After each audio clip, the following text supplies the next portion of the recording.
my next defensive back is Danny Flores.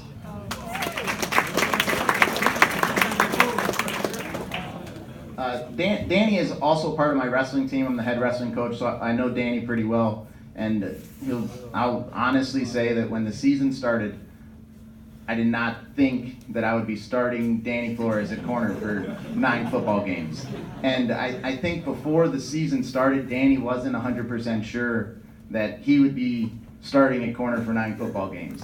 And he did a phenomenal job.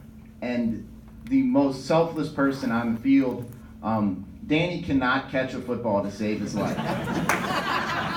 Danny led the team in interceptions. So, there we go.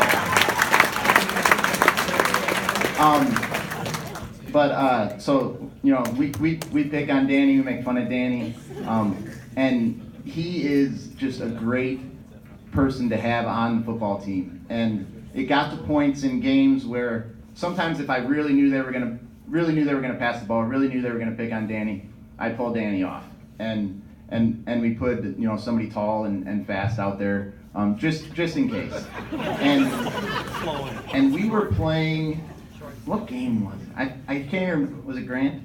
So, I don't think it was Grant. Whatever it was. It was the end of a football game, it was a close game, and Danny says to me, you know, do you want me to come off? And I said, no, Danny. I said, I believe 100% that you're gonna make a play in this football game.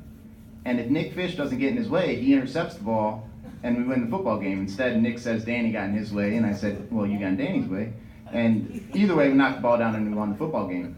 But for him to ask in the most important part of the season, probably the most important play up until that point, do you want me to come off and put somebody else on, I was so taken aback that I was like, no. Just the fact that you think that means that you belong on this football field right now. And so I expect a lot of big things from him. He'll be in the varsity lineup for the wrestling team for the first time, to be consistently in the varsity lineup for the wrestling team, and I expect big things from him in the winter as well.